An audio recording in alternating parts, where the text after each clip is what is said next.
Hey guys, hope you're doing well. It's Coach Jason. So a couple of tidbits and on middle distance training, and I want to kind of emphasize a few different things. Number one, having a multi-pace training system is key when you're training. And let's just say you're using a 14-day or 21-day cycle for your half milers and your milers, and you got multi-paces, tempo runs, and then 5K pace, 3K pace, mile pace, 800 pace down to 400. Because the more pace you have, the more pace variety you have in your training cycle that's repeatable, the better off you're going to be.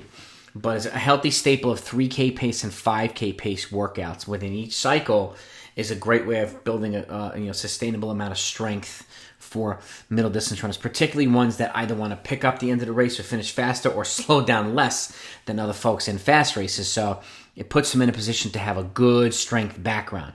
What I mean by these types of workouts, well, let's just say building up to 5 or 6 times the 600 at 3K pace. And again, these paces are commensurate with your current mile fitness, whatever that might be. Okay, and if you know what I'm talking about, check out my video on this channel, Top of Line Running.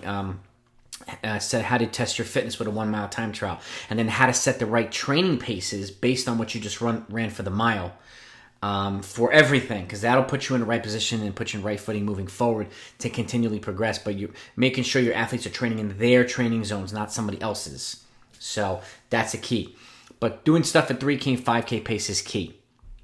Like I said, 600-meter efforts, building up to maybe 6 of them at 3K pace with a 2-minute recovery, or building up to 5 times 1,000 at 5K pace with a 3-minute recovery, or 4 times 1,200 at 5K pace with a 3-minute recovery, or even building up to 3 times a mile at 5K pace with a 3-minute recovery. Okay, those types of good 3K, 5K type workouts, even 400-meter efforts with a short recovery. Let's just say you're doing 12 times a 400, building up to it with a run rest 2 minutes, meaning you go every 2 minutes. So let's just say you run 75 seconds. Let's say at your 3K pace, you get a 45-second recovery, and you build up towards 12 reps. Okay, if you need to go a little bit longer, you start with a minute rest after each rep, and then you kind of slowly work your way down. That's another good rep and pace work session to do. But those types of sessions are key. Tempo runs, obviously, building up to a 20-minute continuous tempo, some cases 25 minutes. I've done videos on that as well. Key training component for middle distance runners. Absolutely key. You don't have to do hard and fast stuff all the time. Okay, having a healthy balance of this type of stuff as well as hard, fast running is absolutely critical for short-term and your long-term success. Okay, so I wanted to point these things out. Also wanted to point out frequency of racing. I know sometimes, especially in high school, you might be involved in a league or a program that just has people racing all the time. Twice per week, multiple events per day. Yeah, it's not ideal. So if you can avoid it, you definitely do. But if that's the case, I would not be adding more workouts. I would be enhancing the ones that you already do, or working on other things, working on building up a stronger long run as a great way of building long-term strength as well, right? Making sure those long runs are hilly if you have access to hills is a way of building up strength too. And it's it is what it is with racing. Obviously, I'm a component of more training and less racing when it's fitting. And that's kind of the way it is in college, too. You'll generally race less in college than you do in high school.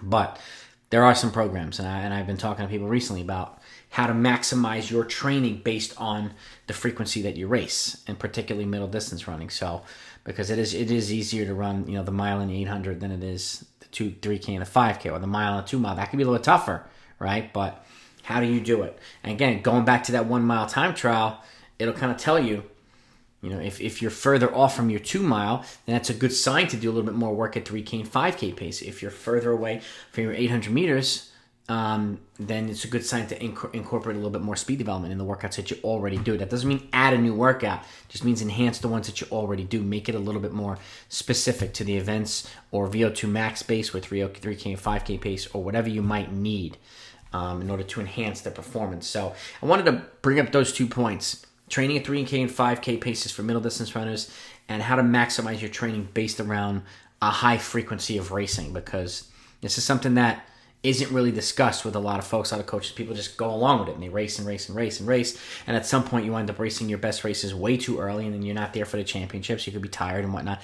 I've seen it happen personally, and I don't want it to happen to other folks. So how can we maximize this type of stuff based on the amount you're racing? It's you want to get aerobically stronger. How do you do that? Well, there's certain ways to do it. And so we can talk about that a little bit more. Make sure you subscribe to this channel if you like helpful content like this for runners or coaches, middle distance running all the way up to marathon training. I've got 300 plus videos. I don't want you to leave without subscribing to that channel because I don't want you to miss all the content that I'm going to continue to put out and that I've already put out. And by hitting the bell icon, obviously you won't miss future videos. And the like button means you enjoy the content. So it's greatly helpful to the channel. I am on the road to 2,500 subscribers. So if you don't mind subscribing and you haven't yet, it's greatly appreciated and it's really helpful to the channel's growth. So hope you found this helpful. Have a great week, everybody, and happy Easter.